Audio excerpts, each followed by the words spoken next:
As you know, GCIO is the Global Council for Innovative Organization, is a network of organizations that drive innovation leadership in cities and organizations around the world, is co-funded by the Dubai Government Excellence Program and the Global Innovation Management Institute.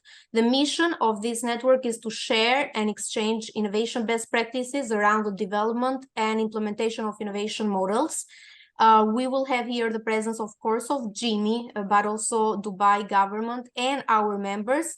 We have different members like Ayala Corporation, we have Open Innovation Lab, we have La Salle, we have Bogota, Secretary of Economic and Development, and others. We are expecting more memberships, and we are looking for to share a little bit more on innovation frameworks, share on leadership, and we are really glad to have today a very distinguished speaker like Eduardo Diogo.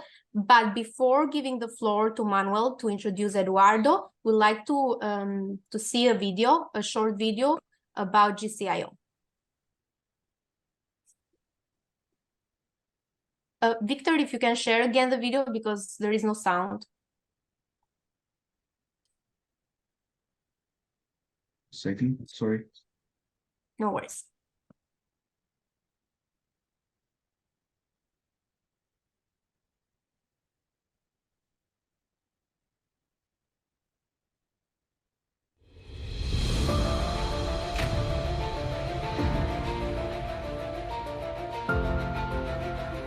Hi, my name is Hitendra Patel. I represent the Global Innovation Management Institute. We are honored to be part of the Global Council for Innovation Organizations because we are very excited about the opportunity of spreading innovation globally through certifications and standards. This council that we have put together will allow us to share best practices, exchange ideas between universities, between governments, between companies, between different geographies. It is the exchange of these ideas and this ecosystem that we are building that will help us close the gap and democratize innovation everywhere and improve the quality of life of every human on this planet.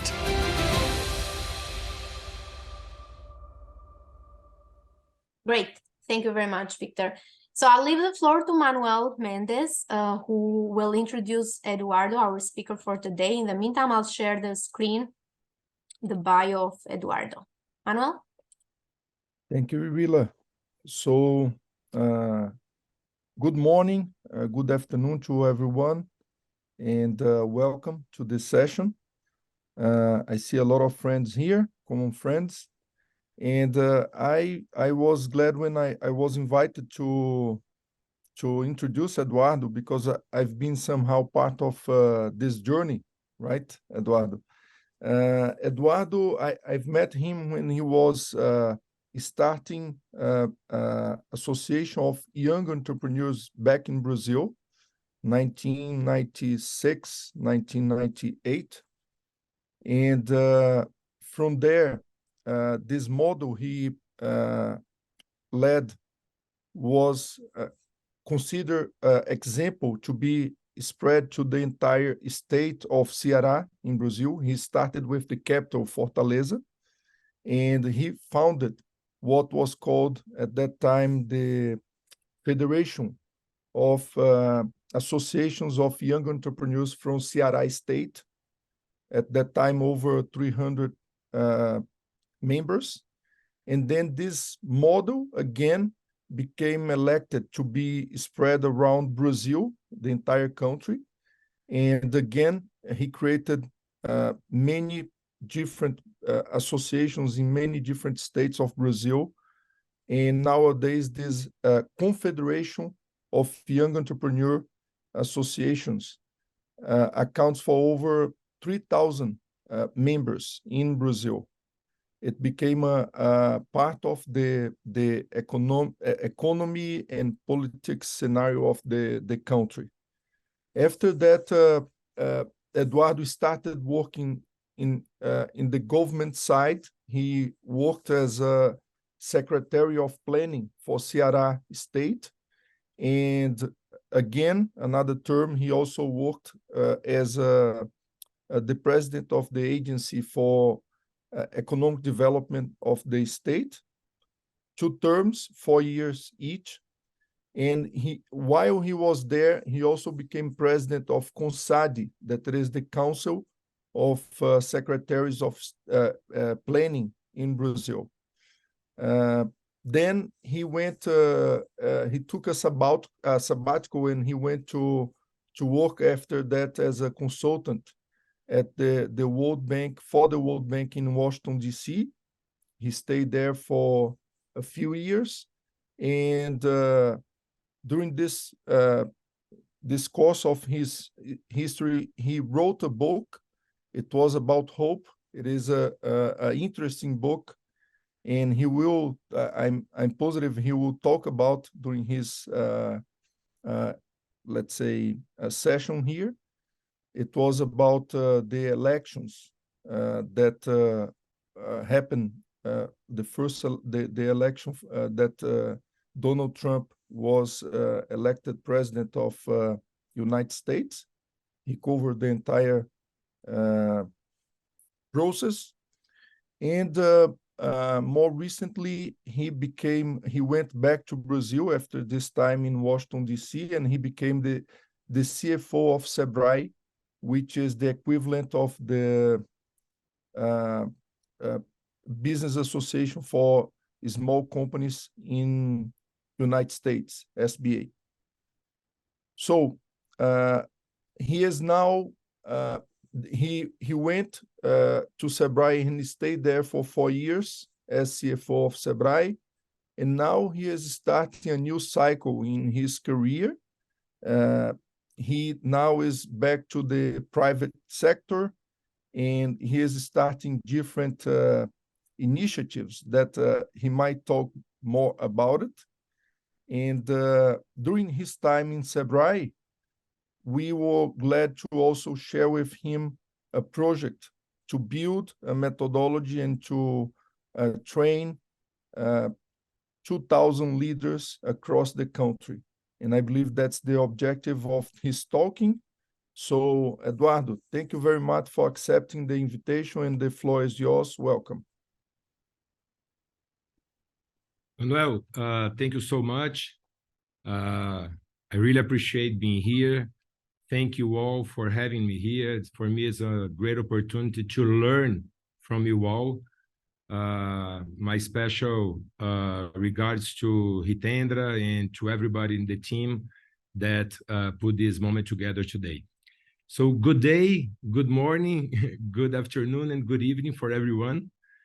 I believe that we are here today, first and foremost, to celebrate life.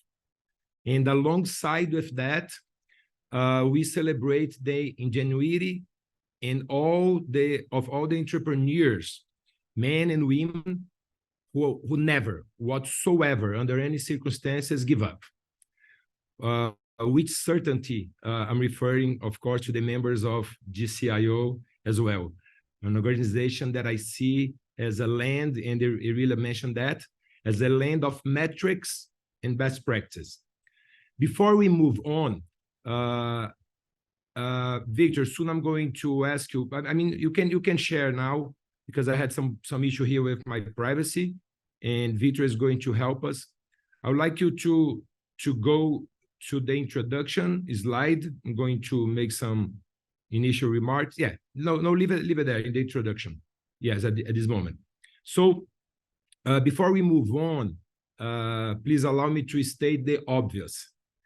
I do believe that sometimes what is self-evident, the obvious, must be said. So for me, innovation and change are twins. Innovation and change are twins. The meaning of the verb to innovate, I mean, literally, and then I will quote here, make change in something established, especially by introducing new methods, ideas, or products, end of the quote. So I see that to be willing to innovate, that is, to make change, we have to acknowledge that we can do better. Begins with that. We can do better. And that although we have been doing a lot, it might not have been enough. The power of and of course, the masters of the power of is Hitendra and Manuel, but we will see that in a second. But our conversation here is, I mean, today overall is about awareness. I would like you guys to keep this word in mind, awareness. And it is about embracing reality. A reasonably clever guy, if you will, named Einstein, the Albert, proclaimed, once we accept our limits, we go beyond. Once we accept our limits, we go beyond. Therefore, by accepting our limits and remaining grounded in reality that we have already embraced it, we have to embrace reality, we have a chance to instill a sense of urgency. This is very important to help us to move on. A sense of urgency, a sense of purpose in everything we do, sense of urgency and sense of purpose. So since innovation and change are twins, as we said, innovative minds grasp that not to change equals slow death. So not to change equals slow death. Innovative trailblazers have the willingness, and then I paraphrase, trade cold comfort for change, as Pink Floyd said. The willingness to trade cold comfort for change. While I said in the beginning that we are here first and foremost to celebrate life, we understand that the fight of surviving, and I'm talking broadly, will always be a work in progress because change never stops. And it demands many outstanding traits that we're going to talk about them. But just for you guys to bear in mind, I start with self-reliance, and then resourcefulness, considered by Jeff Bezos, is the main trait of all, is resourcefulness. And introspection, eagerness, fellowship, resilience, and going back to awareness. So what overall our conversation here is also about, awareness. So we end this introduction where we have started, and then we move on. Vitor, please go to the next one. So this is only some information about my bio that Manuel already very well introduced me, and of course, he's very generous with his words, and he was a very, very important part of everything we did here in Brazil with the National Confederation of Young Entrepreneurs. This is the book that I had the chance to write about the US presidential election in 2016, when I was, as Manuel said, living in Washington, D.C. Let's move on, please, Victor. Let's start listening to those remarks from these two people that experience this program that we have started talking about here in Brazil. Please, Victor, could you please play? Of course, I'll be sharing my screen for the video right now. Thank you.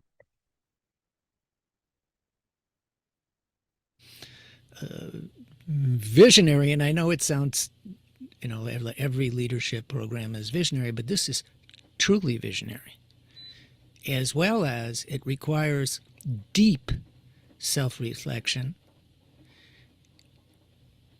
but it's very pragmatic.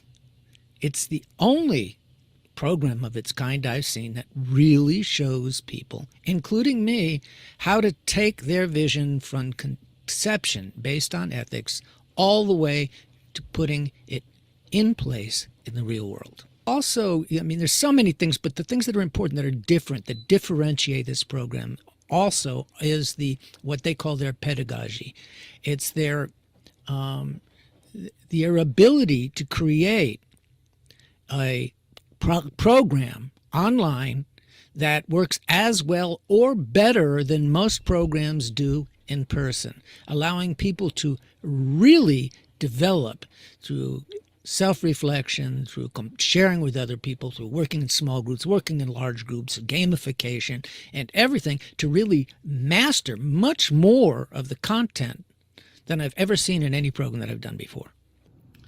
I would describe the program in 3 words: self-knowledge, persistence, and collaboration.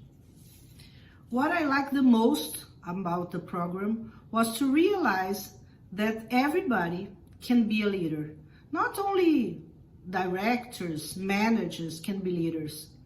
People don't even know that they can be leaders of their families, their churches, their communities. If they would be leaders of themselves, they would certainly build a better world with more respect and justice, where I had the opportunity to know me better, putting power on my best abilities, connecting people to help me with others, using collaboration, truth, and respect, serving people with empathy, making a better version of myself, bringing happiness to my life and to people, doing things right to attract correct things and good people. Thank you, Victor. So as we could see, we are talking here and we talk about the self-understanding, and my Latin is even worse than my English. So it's temet nos, something like that in Latin, know thyself. And as Hitendra mentioned, and I think it's very important when he mentions that a country without, I mean, a nation, I'll put this way, Hitendra, a nation equals a country plus leaders, because when you don't have leaders, you have only a country, a piece of land, a territory. So the leaders is also is mainly what builds a nation. So we need that. Leadership is about know yourself and seek self-improvement. And by saying that, we move to the next slide, please, Victor. So we have here the program itself and the notion of global.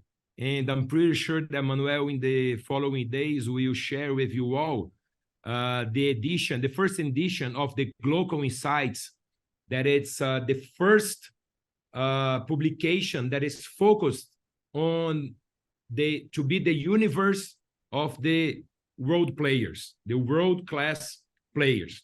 And it's called Global Insights. And here, it's very well put the definition. We work in that intersection where the global and the local can thrive. Let's move, please, to the next slide, Victor.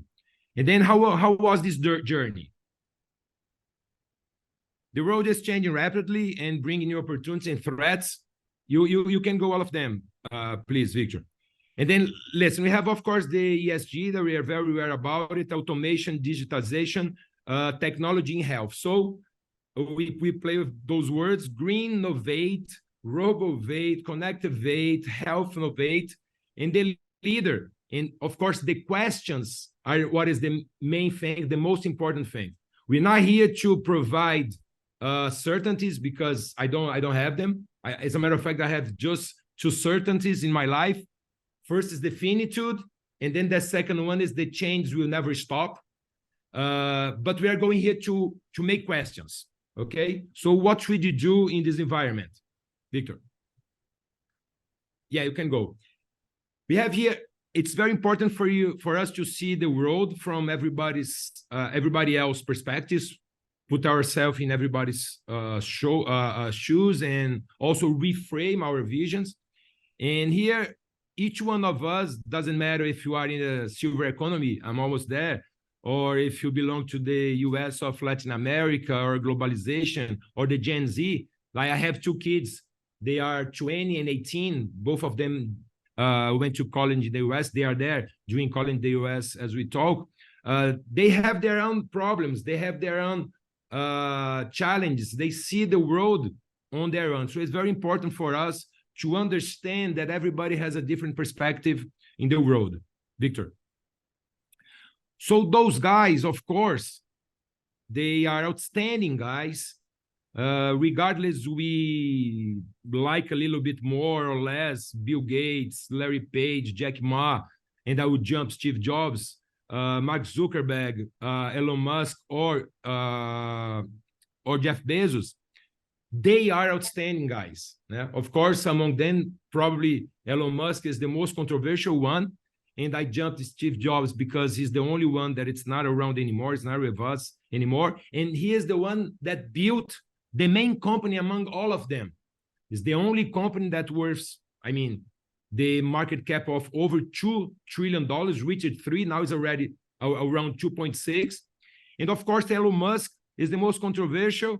We saw what happened, for instance, in the last 30 days. Twitter, that became X, nowadays worth less than half of what he has paid. And Tesla in the last 30 days lost $130 billion in market cap. But that's the world they live. The numbers are huge. The stakes are extremely high. So the possibilities of gaining losses are also enormous. We don't belong to this world, but we may belong. We may be able to reach there. Let's see. Let's go to the next one. So that's the point. We believe that only them are exceptional and have the right to think big and seize the moment. But that's not necessarily true. We here belong. If you look to this belt, we see that we belong to this 16%, 14 plus 2. And maybe the overwhelming majority of us is situated in the 14, but definitely we don't belong to the 68%.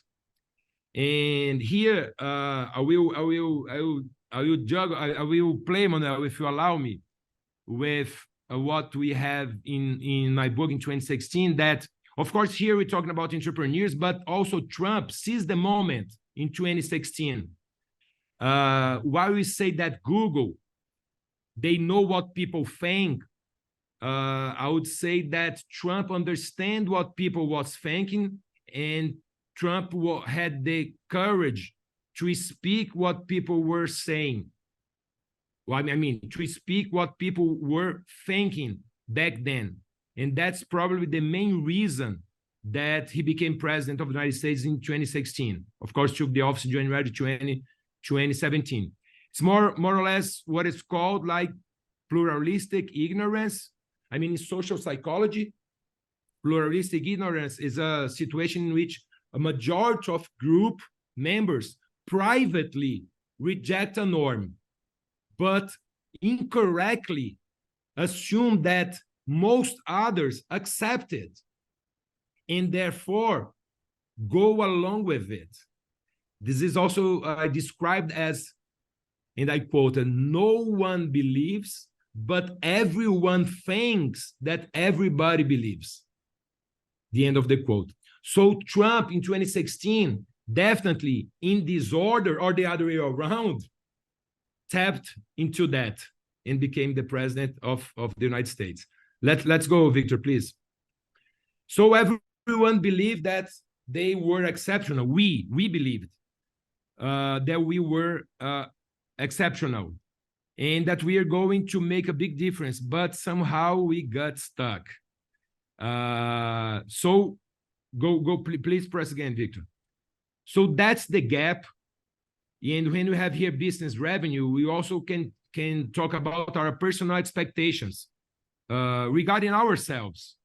Because just like we have a business plan for a company, sometimes we have a PLAP, our personal leadership action plan.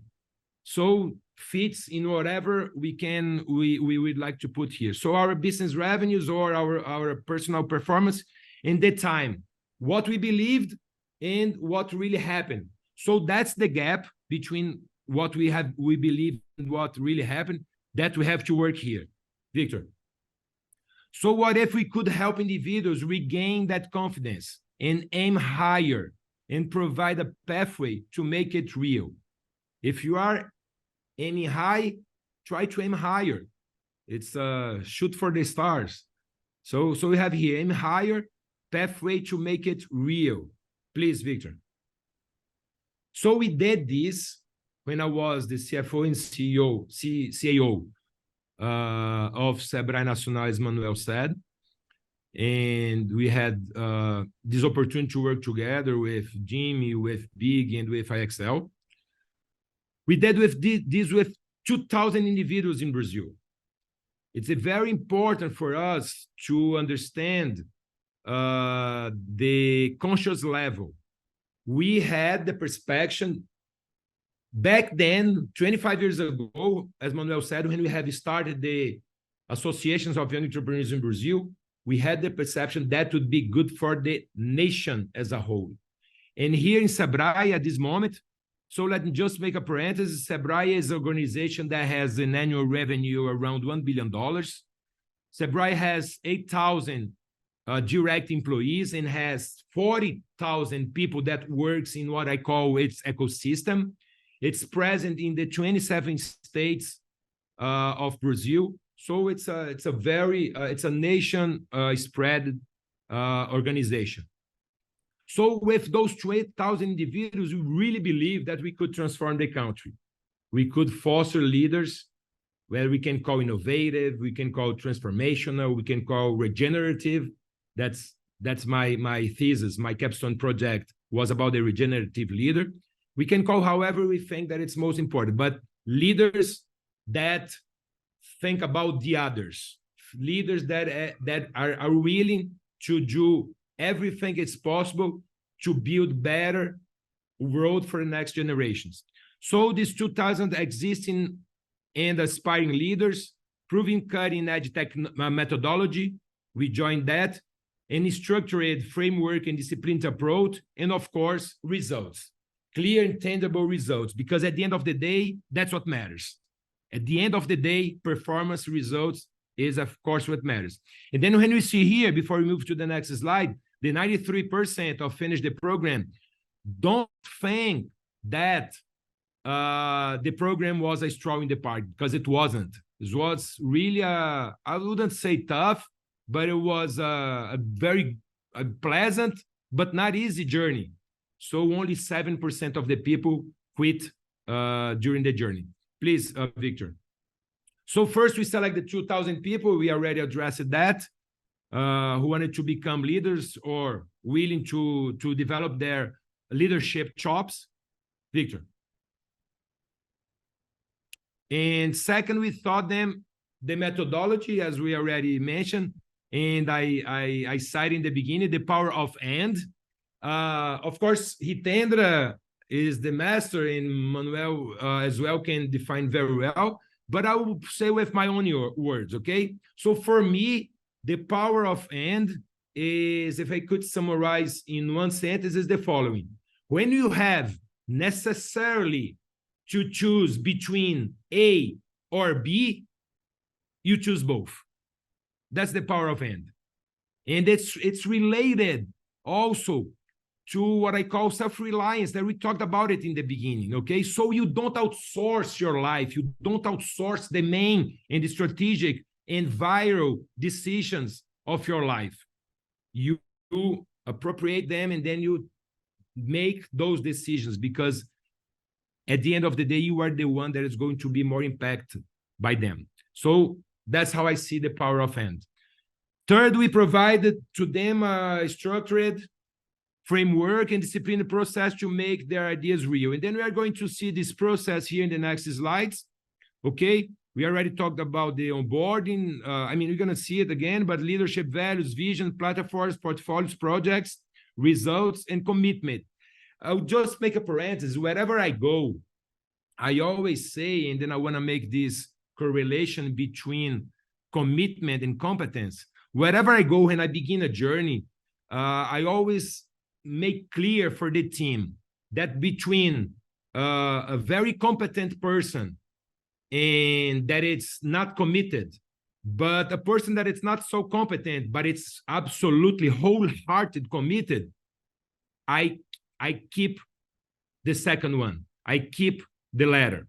Because when you have a person that doesn't have so much competence, but have the willingness and the commitment to go after them, it's perfect. The person will make it and will become very competent. However, if you have a person that is competent, but not committed, the person usually is very boastful and also has the willingness to spread, let's say, not so good vibes on the entire team. Victor, next one, please. So fourth, leaders generated clear, tangible, we saw already results. Victor. Please, Victor.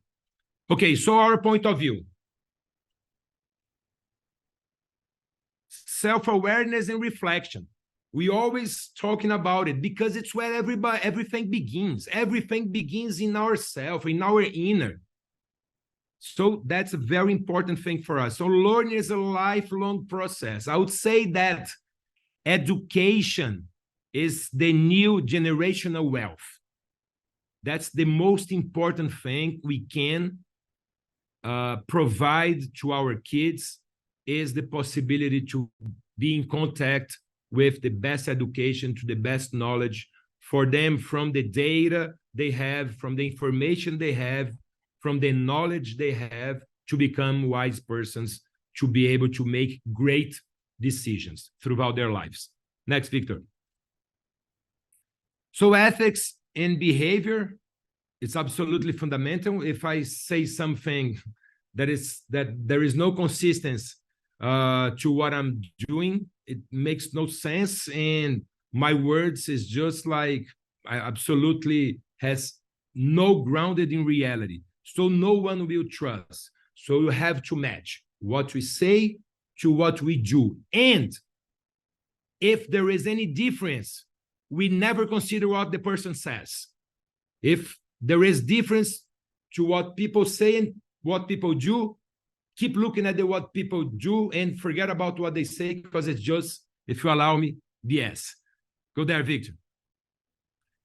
So leadership tenets build the foundations to guide leaders' behaviors and actions towards more impactful results. Of course, we have there JFK was a great leader of the United States, and also left his mark in the world. So leadership tenets. Victor.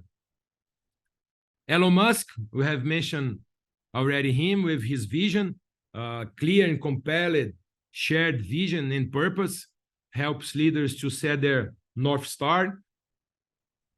Victor. Platforms. This is very important also because, and you see there this magical guy, Steve Jobs, because we may be consumers of Apple, not necessarily because they have the best cell phone or the best MacBook Pro, the one I'm using now, or iPad or whatever, but it's because Apple's ecosystem. That's what makes Apple so unique. And it's interesting because the current CEO says Apple is never the first one to create anything, but Apple is willing, and that's the main differentiation, is the best in everything. And cell phone is one example of that accounts for 70% of Apple's revenue all over the world. Please, Victor. And then we have here portfolio. Portfolio is very important also, because when you have portfolio, you have the projects that we're going to see next, but the portfolio makes you have a lot of possibilities. And when you, even if you fail in one activity, in one initiative, you take the learning, the lessons from that activity to boost your performance in the next one. So you have a lot of options on the table that you can work, okay, and increase, of course, your performance. Victor. Projects. And we have here the Sheikh of Dubai and Sheikh Mohammed. And then we have here projects. I remember when I was secretary for planning and management. So I spent 8 years in the government before I moved to the US. Usually when we start a term, here in Brazil is 4-year term, the first and the second years, we only do projects, we build projects, and then you take those projects for us to get money. Because I like saying that there is no scarcity of money. There is a scarcity of good projects. If you have a good project, You get people involved in it, and then you're gonna get the resources, money, and everything else to put it together. So when you begin here in Brazil, and for me, it's important. I mean, plan to put it over time.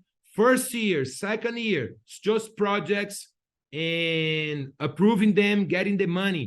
So in the next 2 years, you can provide a lot. Victor, please. And of course, results.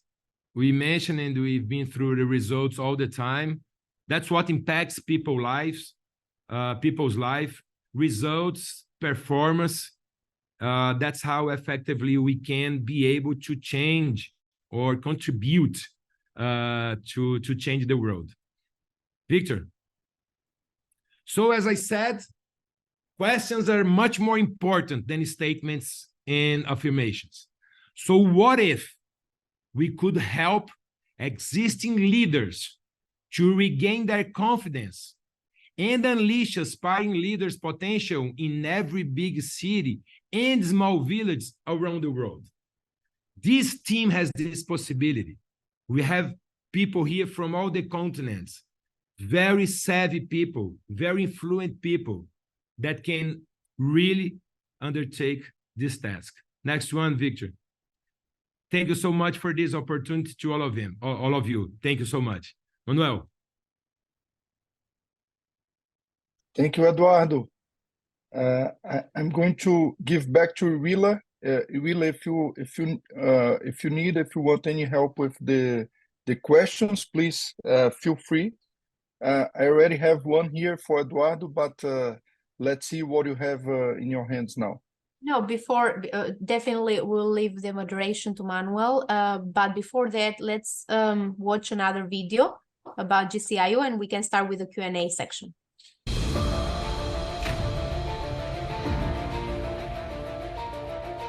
المجلس العالمي للمؤسسات المبتكرة مجلس فريد من نوعه يمثل مؤسسات عالمية من مختلف قارات العالم. هذه المؤسسات مختصة بالابتكار وبدعم الابتكار وبتعزيز ثقافة الابتكار في المؤسسات وفي الجهات الموجودة في مختلف هذه الدول. المجلس بيكون له دور كبير في دعم تبادل ونقل المعرفة ونقل الابتكارات الموجودة في مختلف قارات العالم ومختلف المؤسسات الموجودة على مستوى العالم، ودعمها وتأثيرها ونقلها للمؤسسات الموجودة سواء في دبي وفي دولة الإمارات أو على مستوى الدول المشاركة في هذا المجلس. برنامج دبي للتميز الحكومي يعتبر أحد الأعضاء المؤسسين لهذا المجلس، والبرنامج كان له دور وباع كبير في دعم الابتكار والمبتكرين على مدى 20 سنة الماضية من خلال المبادرات اللي يقدمها، من خلال الفئات الموجودة في جائزة برنامج دبي للتميز الحكومي. البرنامج له دور كبير في هذه المبادرة، وسيدعم الابتكار والمبتكرين وثقافة الابتكار على المستوى المحلي وعلى المستوى العالمي، وسيساهم في نشر كل الإنجازات وكل الابتكارات الموجودة على مستوى دبي للعالم بأسره.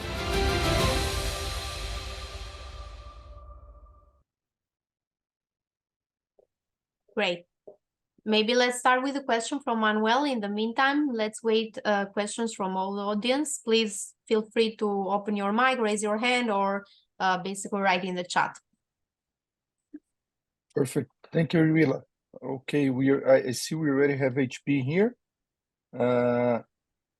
So, Eduardo, we had I know Sebrae is an entity that has been there for many years, thousands of employees, many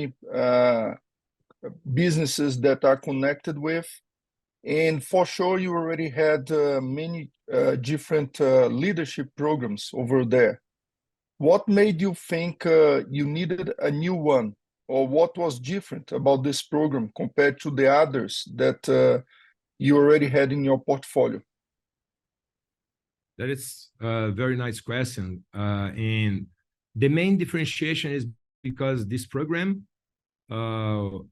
was built by a global organization.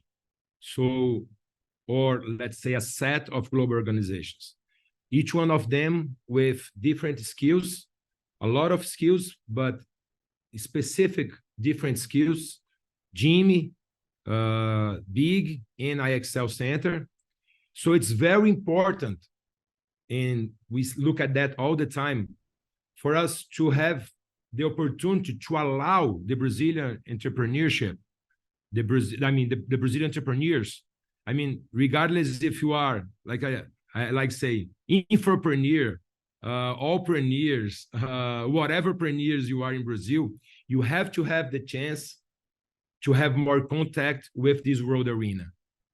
So that's the main thing. No other organization in Brazil would have the capability, the influence, the connections that this team, Big, Jimmy, and IXL Center has or have, okay, in order to provide the best concept for those 2,000 people in order for them to make a change here in Brazil.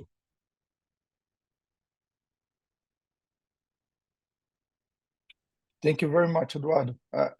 HP, you are on mute? Okay, please go ahead. Hey, Eduardo, first of all, pleasure to have you here and nice to hear your presentation. Thank you very much for that. My question is, what is the power of having a common language and a common framework for innovation amongst leaders scattered across a country like Brazil? You said you trained 2,000 people. They all are now talking about vision, ethics, platforms, portfolios, and other things. So the question for you is, what is the power of having a common language and a common framework around leadership? Very nice, Hitendra. This is very important because, specifically here in Brazil, but also in many places in the world, we see very extremist visions. So when we have this, Hitendra, that you have mentioned, we have something that unite a lot of people. I remember President Ronald Reagan, that is considered to be the second greatest president of the United States in the GOP field, after, of course, Abraham Lincoln. President Reagan used to say, we don't have to agree in everything.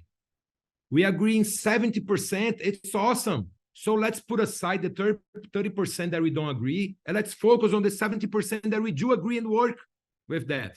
So when we have, Hitendra, what you have mentioned, you have here a common area, an intersection that links everybody.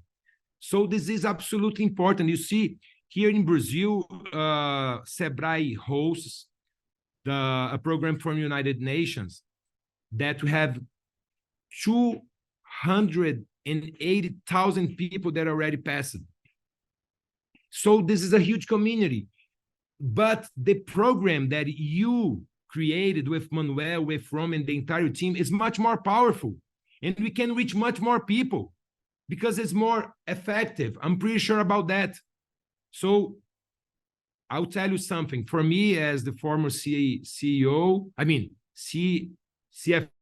and CIO of Sebrae Nacional, was, very important for us to be able to undertake that together, especially, of course, because our background, as Manuel said, trying to foster new leaders for our country. Thank you, Hitendra.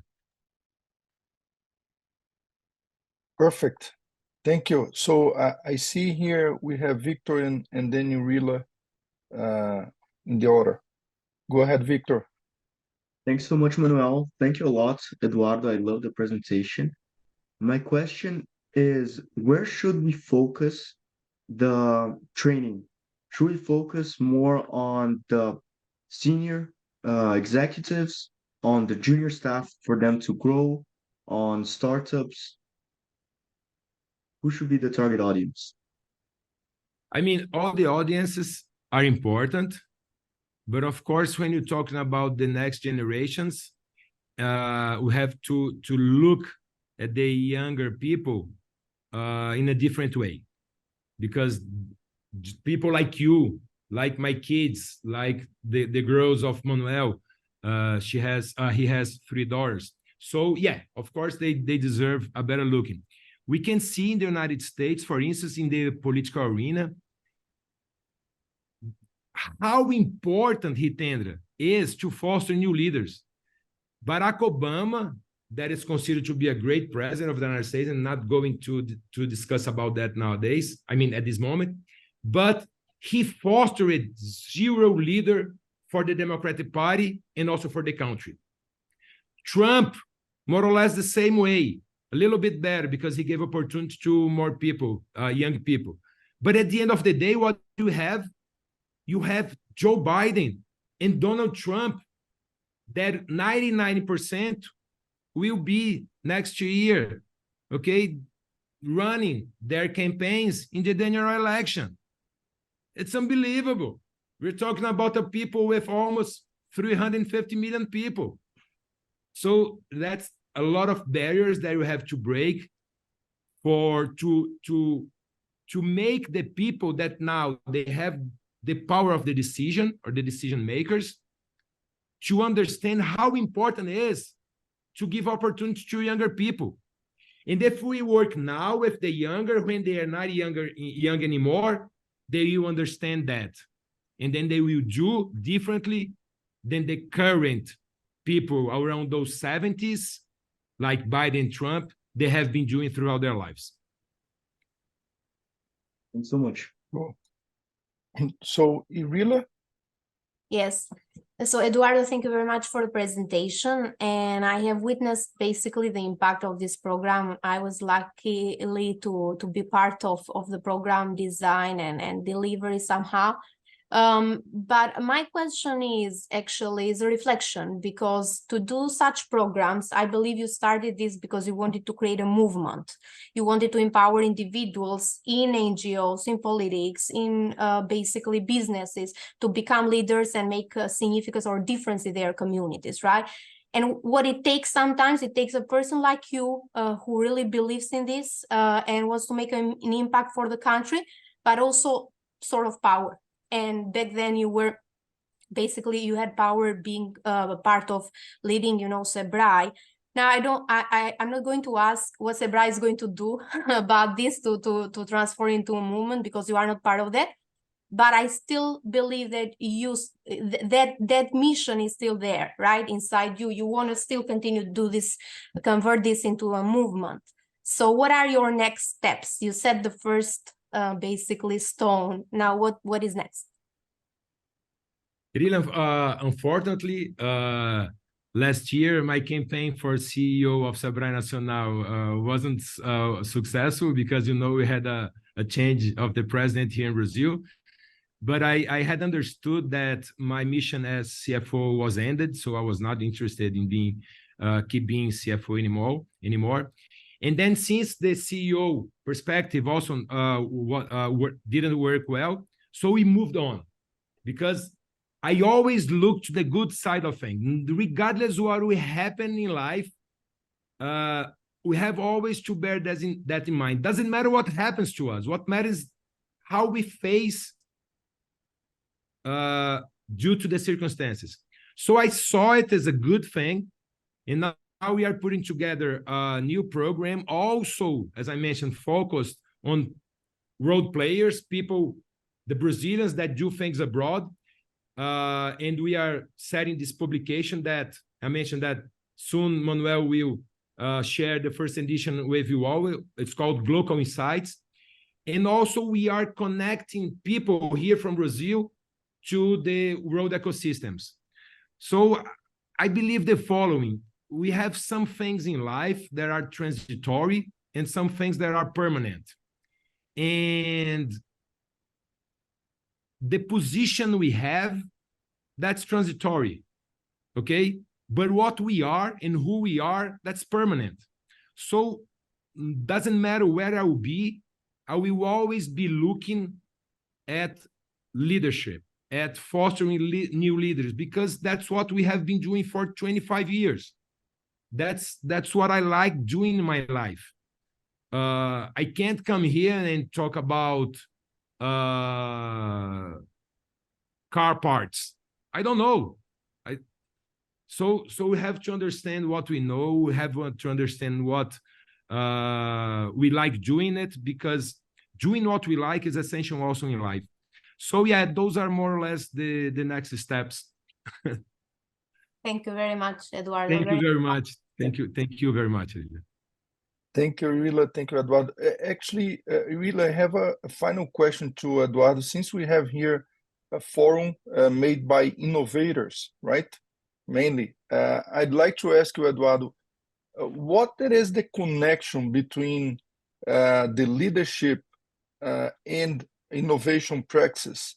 How come this program is connecting these two dots? Innovation and leadership. Oh, innovation, yeah, they are absolutely intertwined in the better way, the best way possible. Leaders have to innovate. If you don't innovate, you're not doing anything differently. Let's say, I remember, Manuel, when I was at Georgetown doing my master. Georgetown tried to understand in the world what was the main traits that were universal. Georgetown understood that there are only two traits that are universal: decisiveness and trustworthiness. And then there is only one other trait, or you cannot say trait, but let's say feature, that is present in everyone that is a successful person in the world, regardless the field. And this is a struggle, okay? So we saw that in many areas in all the fields to whoever is successful. So innovation and leadership, they walk together. And we saw that very well in the program. You put this very well. And I don't know if this is the moment to wrap it up. You just please let me know. Okay, yes, sure. Okay, thank you. So by saying that, I would like to wrap it up, leaving here for you all some remarks, mentioning about the celebration of life, the innovation, the change, the sense of urgency, the sense of purpose, the awareness that we talk about all the time. And to innovate, Manuel, I would like also to mention one thing that is related to our motherland. I mean, our city itself. Because before, I would like to pick that comment of Hitendra, to pick it up, that first, innovation increases productivity. Leadership helps innovation, and innovation increases productivity. Organization's productivity rhymes with the nation's prosperity. And it's about conscious level, which is also about awareness. And to wrap it up, really, I would like to say the following, and then I mention our hometown. We come from a coast city, and the ocean teaches us some interesting lessons. Maybe the greatest of all, it is to be humble. For you to innovate, you have to be humble. For you to be a good leader, you have to be humble. Because if you assume that you know everything, you never learn anything new. So which lesson the sea, the ocean, give us? What is the connection between the ocean and the humility? The ocean is only unfathomable as it is because it sets itself below the rivers in order to receive their blessed waters. And we are here today embedded with this similar humility for everybody to learn here from everybody else. So to learn and learning from of all. So I end this moment saying the following.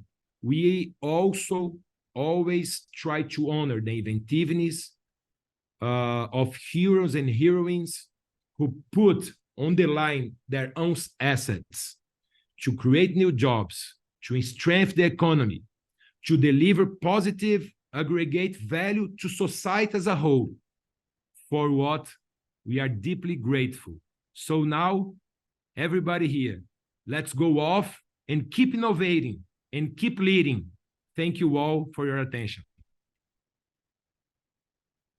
Thank you, Eduardo, very much. Would like to bring this webinar today to the end, and would like to invite you to the next webinar, which is about Jimmy Think Tank.